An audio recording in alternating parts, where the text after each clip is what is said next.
Welcome to Montreal Rocks. And today we're interviewing Fan Club Wallet. Yes, the famous Hannah Judge. So you've been like blowing up on Spotify. I mean, we're talking, over 2.2 million hits with one of your songs. And an interesting stat that I found was even more interesting is that you have 281,000 monthly listeners. Yeah, I know it's pretty crazy. Like anytime I look at the numbers, I'm like, oh my gosh, I can't even believe it. Not only that, but you're appearing on the cover of so many playlists. Yeah, I know that's crazy too. Like it's all very new and exciting. Well, let's get into it. You've got a new EP that just came out called "Hurt Is Boring," and we want to get into that. I kind of want to talk about before we get into the new stuff. I want to go into the old stuff. Cool. So let's talk about Hannah Isn't Dead. Oh my gosh. You did your research. Let's talk comics. Do you remember your first comic? Like the first comic that you got that really got you interested in the genre? Ooh, I can remember the first comic I made was a comic of me being like, I hate comics. In like middle school. I'm trying to think of what the first comic I got was. There's like a web comic. I got really into web comics and I was reading this one called The Adventures of Jonas, and it was like a diary comic, and he just like goes train hopping, and it's just like his cool life. And I was in middle school and I read that, and I was like, whoa, that's so cool. Like diary comics, that's a pretty good idea. I'm in middle school and I'm moody. Like I should put my feelings into diary comics. So that one for sure. But the Scott Pilgrim comics too, I loved those. Very good. Classic movie too. Mm-hmm. I'm sure the comics are better. Yeah, the comics are better. I remember there's a comic that I got into. It was a small book, and all it was were two dots talking, but there's a whole storyline. There were it was insane. I wish I could find that book. I would pay a lot of money to. It was like hilarious, and you could tell that the genre was so interesting because all it is dots, but it was just the communication between these two dots would just bring this whole page alive, and you could. It's a genre that really is often misunderstood, maybe thought of as infantile or Yeah, absolutely. Like I went to university for like a year for a studio arts program, and when I got there was when I realized that like I mostly just wanted to do comics, and so I was taking like painting classes and stuff and doing a lot of like speech bubbles, and a lot of the art teachers didn't like it very much. They're like, why do you have to like swear in all your paintings, or like it's so cartoony, I don't get it. And then I was like, okay, yeah, this isn't working for me. So. Well, that's the problem, I think, is that people try to put art into a box, and when you do that, it all becomes bland. And you've taken art not only doing not cartoons, comics. Yeah, you can say cartoons. I think they're that too. But I mean, you got into different forms of artwork before you kind of settled on music. Music seems to be very big right now. Yeah. Yeah. I mean, I've always loved music and like done it kind of secretly and just like didn't tell anyone about it. And then I guess just recently I was like, you know what? I don't have to be so shy about it anymore. So I rarely ask for the meaning behind a band name unless I can find it really easily in my research, and I could not. So let's put the record straight. What is the origin of Fan Club Wallet, and whose logo and face would be on your wallet if you had to design one? Or the dog is like running around. If you can hear dog noises, I don't know what he's doing. Yeah, Fan Club Wallet. My dad had like a Dennis the Menace fan club wallet. I don't know if you've ever read the Dennis the Menace comics. They were in like Hey, yeah. yeah. We used to get them all the time. I'm that old. yeah, we had friends that lived in like Britain, and they would come over and they'd bring me the Beano annuals. And so yeah, my dad had a wallet that had Dennis the Menace on it, and he was gonna get rid of it. And I was like, "Don't get rid of it. It's so cool." And so for like a whole summer, anytime I went to pay for something, I'd be like, "Hold on, let me take out my Dennis the Menace fan club wallet." Uh, and then I made it my username. And when I went to like decide what to call the music project, I was like, well, you know, fan club wallet's been like my username for so long, and it's just like I can't really think of anything better than that. So uh, I went with that. Let's go. I want to find out more about your musical history. We know about your monetary paper holding history now of what a wallet does for you. But I want to take you back to your childhood. Maybe you're like flipping through your parents' album collection or tapes or 8 tracks, who knows? But was there a band or a song that really took on a different meaning for you? No, it was no longer something you heard, but something you felt, and you go like, I want to do this. Oh, that's a really good question. I think one of the first albums I heard that made me be like, I want to make music. I was listening to, maybe it's like two albums. I was listening to Hop Along. They're a really great band, and they had this record that came out before like only on Bandcamp, and it was like really lo-fi. Lots of there's like glockenspiel and melodica in it, and it was just like super creative. And I listened to it, and I was like, I feel like I could make something like this. And Francis Quinlan, who's the songwriter, has like these really tells stories in like a really interesting way. And like I like comics and telling stories. And so I just thought that was really awesome. Lots of I guess like lo-fi stuff, not like high tech recording. I mean, we know that that's your thing. Yeah, I love that stuff. It's awesome. I can't think of anything from when I was like a kid though. I remember stealing like my mom's Madonna CDs. But that's about it. We all had a Madonna phase. Don't tell anyone that's, but we all did.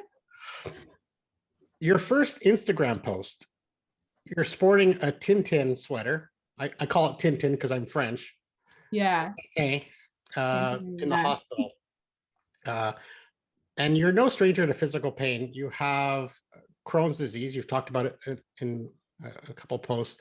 And Mhm. it, come on, be cool. You refer to that 10 months of being bedridden. What outlet do you use to cope, to take your mind off that? I mean, that was a long time. Yeah, that was a Is long it only time. music, or do you find other ways to cope with that pain? I think it depends. Like the first time I was sick, I was in high school, and so I was drawing like a lot. And this time, I think it was more music. Like when I was in the hospital this time, there wasn't a lot to do, and like no one can come visit you because of the pandemic. So I was just listening to like a ton of music. Uh, and I actually, music was kind of a big deal too last time. Um, yeah, I don't know. It's mostly just like a lot of me lying in bed and like thinking or listening to music I and mean, watching a lot of TV. I watched like a lot of Supernatural. I do believe that music has a healing effect. It's like an escape. We listen to songs and we kind of are transported somewhere. Oftentimes, as a songwriter, I mean, you write lyrics, you write songs, and we might, as a listener, go on a whole different tangent. We're thinking about something that you might not have anticipated, but that's Yeah. okay, I think. I totally agree. I totally think that yeah, it can really bring you somewhere else. Like I remember I was listening to like a lot of folk music when I was sick, and I remember texting my partner and being like, I can't wait until we can like drive through the countryside, and just like closing my eyes and thinking about going on a drive and stuff like that. Is really great. And with lyrics too, like I don't ever really like to be super specific about the meaning of them, because yeah, if you like hear a song and it means something to you, that it doesn't mean to me. Like, I don't want to spoil that for you. I just want it to mean whatever it means to you. I'm like, that's awesome. That's all good. Now, pain and isolation, they kind of, and depression even kind of go hand in hand. So you probably had to fight dark thoughts a lot as you're dealing with all this. You basically try to avoid those fiery crashes. So what helped you kind of not stay in that space? Was it really music, or was it just that the creative output that you could do to just kind of get your mind going? I think that's a really good question. um just like honestly a lot of like trying to distract myself. So yeah, music definitely was a great distraction because I could just be like, okay, like I have to do this thing today, like I have to record this thing today. And even like if I'm sick, and my producer is really great, like we're in a bubble together, we live together, so they'll just like come into the room and set up a mic like at my bed. Um, and so I like literally don't have to move to do anything. Which is pretty awesome, but mostly yeah, just distracting yourself. There's no like, I wish there was like an easy just thing you could choose to like cope, but I don't know, it's different for everyone. Yeah. Let's talk. We got to talk about the big song, Car Crash in G Major. It recently passed 2.2 million streams on Spotify. Did you Yeah, celebrate? Did you celebrate when it hit a million? I was in the hospital when it hit a million, which is kind of funny. So I did not celebrate when it hit a million, but I was excited. I like woke up and was like, oh, that's so cool. When will they let me out of here though? But yeah, I know I saw that it hit 2 million recently. I try not to check the numbers super like a lot because I find that it's like easier to get stressed out if you're checking the numbers like every day. You're like, oh no, less people listen today or something like that. But I can't believe that that many people have listened to the song at all. I don't think it like completely computes in my brain. Yeah, you don't want to get too bogged down about statistics because it's not a true reflection of who you are as an artist. I think what it Yeah. does show is that you've obviously written something that resonated with a lot of people, and good on you. You know, that's great. Keep on doing it. I'm sure you're going to hit a few more with they're going to hit those levels. Now, I want to talk a little bit about the song. I know you said you don't want to really get specific about it, but I'm assuming that the car crash is some sort of metaphor because I don't think you support drunk driving and letting people No, yeah. No, I hurting can't even, people. Not a good thing. yeah, I can't drive. I don't have my license. And So you did say that you were a storyteller, but what car crash did you have to walk away from in your life? well, the original like car crash, I guess that the song is based off of, is I was in on tour. I was a tour photographer for another band, Amnita, and we were in the States, and we had just got into like Nashville. And there was a truck on the side of the road just like completely engulfed in flames, and I had just never seen anything like that. Everyone was okay that was like in the car crash, but I'd never seen anything like that. I was like, holy crap, like I can't believe there's a like a car on fire. And then for the rest of the ride, I mean, like you're in the band van, you're in the back of the van just like watching everything go by. So I started writing a lot of like metaphors in my notes app on my phone. And just sort of thinking about like the part where it's like I was driving when the airbag popped and like knocked sense into me. It's kind of just like a metaphor for like being in a relationship and then you just suddenly realize like, oh, I shouldn't be in this relationship anymore. So it's a lot about, yeah, a lot of like metaphors and me kind of trying to like create a character for a feeling, I think. Oh yeah, it totally worked. And what's interesting is, um, according to Spotify, G major is the most common key of music. I did not know this. And in Baroque music, G major is regarded as the key of benediction. Oh, really? I So, didn't know like, that. so if you, Hannah, were armed with the power to bless, to affect change, what would be the first thing you would fix in this world?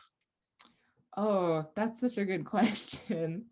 You're using the If key of G to this fullest. G major. I could like change, I mean, it would be awesome to fix like climate change. I feel like that's a pretty obvious one. That would be great if we stopped messing up the universe, so that people that are like younger than us can grow up and not in like a weird dystopian universe. I don't know. There's so much to fix. So Well, what's interesting is with the whole COVID pandemic, actually nature kind of came back a little bit. I saw that. They're like, in Venice, there's apparently dolphins like swimming around. Like the pollution is going down. That I think in China that you can actually see like the block in front of you. It's getting Mhm. a little bit of a break. Like the earth is actually breathing for once. Yeah. Maybe if Yeah, we and slow it down. exactly. Like that's so great. Imagine what could happen if we did like that all the time, or even just like a little more. So a lot of artists are proud of all their expensive gear, but I know that you're different. What's the cheapest gear you have, and what connection do you have with it? What's the cheapest gear I have? That's such a good question. You've bought like um, keyboards at not pawn shops, but like secondhand stores. I know. um, Lately, you've been talking about this apple that makes a weird noise. I think that you're trying to give to Clara or something. oh, I was listening to a Claro song and I thought that maybe she was using one in like the background of her song, but I don't know. I would love if she would let me know if she also has a Fisher Price Happy Apple. But Clara, we're waiting for your answer. Hit us up. but I recently got an SK1 Casio keyboard. Those are like kind of hard to find and are usually pretty expensive, but I got it for like $10 because I guess whoever had it like didn't know that it was worth more money than that. And it was also the Radio Shack version. I don't know if you know, but like Radio Shack basically would make They the rebranded, maybe. yeah, so there would be like the Casio version and the Radio Shack version, and literally everything would be the exact same. Like all the tones and the way it looked and everything would be the same, except it would say Radio Shack instead of Casio. Um, so I saw someone post it, and I was like, no one knows this is the SK1, but I know it is because I, for some reason, have like memorized all the Radio Shack alternatives. Um, so maybe that like that is like insanely cheap It's like for a an find, right? Like SK1. like finding a treasure in Yeah, like I'd wanted one for a long time, and then I couldn't believe that I found one. But I get a lot of stuff for free. Like my first bass I got because I asked my friend Hamid, who's a bassist, and I was like, "Hey, like I'm starting a band and I need to be the bassist for it because no one else wants to be the bassist." Like, do you have a recommendation for what kind of bass I should get? And he was like, "Oh, I've got one for you. You can have it." He was like, "It's in my basement. Like I haven't played it in years and I have a better one now, so you can just like have it." And he gave me like a Fender bass, and it was awesome. So let's talk about touring. You have a lot of touring experience. One show. Yeah. Am I right? Yeah, one show. So, I mean, hey, you kind of hit it big right before all this pandemic hit, but relate Yeah, how you felt walking on that stage for the first time. What were the emotions going through your mind? that was really stressful because my friend Sarah, It was last minute, right? You only had like a month to prepare. I had like 2 weeks to prepare Okay, because even less. yeah, my friend Sarah texted me and she was like, "Hey, my band is playing at Press, which was like a local venue here, Rip Press. It's gone now." And she was like, "Do you know any other bands that like could play the bill?" And Michael, who's my producer and my drummer, was like, "Tell her that we can play it." And I was like, We don't even have a band. It's just you and me. We don't have a bassist. We don't have anything." They're like, "No, we can do it. Like we can get together." And I was like, "It's in 2 weeks." And they're like, "No, just say yes." So I said yes, and we pulled it together like super last minute. And yeah, I was really stressed out. But then after it was totally fine. Like the people, someone said to me and was like, I was like, someone came up to me and was like, "Someone told me this was your first show," and I was like, "Yeah, it is." And she was like, I did not think it was your first show. Like you could not tell. I had no idea. blah blah blah. A So great compliment. yeah, it was a really nice compliment. But it was really fun to do, and it was nice to play at a venue that I'd seen like lots of bands at in high school that I'd always wanted to play at right before it closed too. So it's off the bucket list. Has some deeper meaning there. What's the Mhm. biggest takeaway you got or the lesson that you learned from that first show that you're going to take to show number two? Probably to try to be more confident. Like the sound guy was asking me lots of questions and being like, like what kind of lighting do you want? And I kept just like looking at my producer, like, I don't know. Like when someone asks you a question, you like look at your mom for an answer. That kind of vibe. So I think just like knowing what I want and not being shy. Like I think when I did it, I was like, I don't like I was having bad imposter syndrome. I was like, I don't Yeah. deserve to be here. Like, why am I playing a show? So just trying to be more confident, I think would be good. But 2 million people would be arguing with you right now. that's true. But yeah, apparently you have to be friends with the sound guy. And one of the best things to do, apparently, is I'm not a musician, so I wouldn't know, but I've been told that you can just tell them, I like this sound from this band or this band, give them a couple, and then they'll work it out for you. That's really smart. That is really smart. I did sound a couple times. I worked in a venue in Montreal called the Bog, and it was like a basement venue. Really? Uh, yeah, it was like a DIY venue in the basement of an apartment. Uh, it is awesome. And yeah, people always want more reverb, even when you put the reverb up like to the max, which I think is funny. Just paint an 11 on there, but let Yeah. them figure it out. All right. Well, we got your new album is coming out or came out. Hurt is boring. Got a couple songs that have been already released on Spotify, and I believe that you have one new song that just came out. So congratulations. We look forward to hearing more from Thank Fan you. Club Wallet. It was great talking to you. I really enjoyed it. I like to maybe finish off. I'm not sure if I was going to do this or not, but let's just do it because we're having so much fun. You've probably heard of fantasy football. Yes, I have heard of fantasy Okay, I'm not football. into sports. Don't tell anyone. It's kind of boring, but I love music. So let's play fantasy rock band. Oh, okay. Let us create the Fan Club Wallet Ultimate Rock Band. I need a singer, guitarist, bassist, or keyboardist, and drummer. Let's stir the soup, make something interesting. Like if I had to like Frankenstein make a Yeah, band. dead or alive. Okay. I would get Francis Quinlan from Hopalong to do vocals. The drummer from Modest Mouse, I can't remember his name right now, but he's the drummer from like the first couple albums.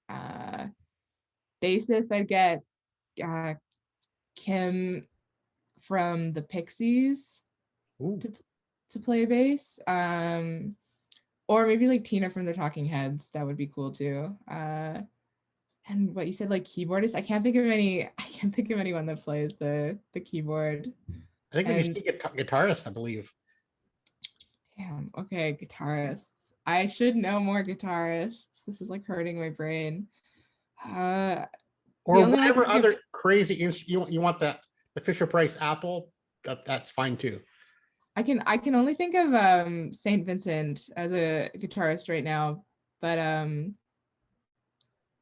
also maybe like the guy from Shoo Shoo does crazy stuff with keyboards. So get him in the mix too. That would be a crazy band. It would be I like have to admit that you're probably the one that has solved this the quickest.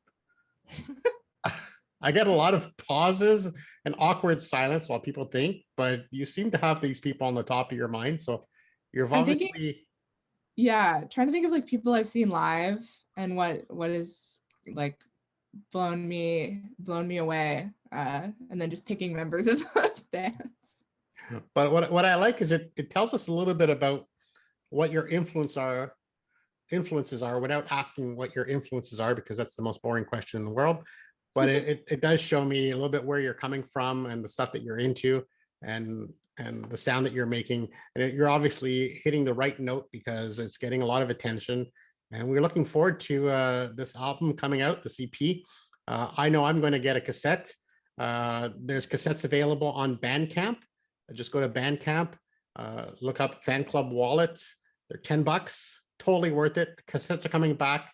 So get into that action right now. And we look forward to seeing you play your show number 2. Maybe you'll be in Montreal, maybe it'll be in Ottawa or Toronto, but we know it's going to be great. You've got so much time to practice. So thank you so much for being with Montreal Rocks. And I really look forward to seeing you live here one day.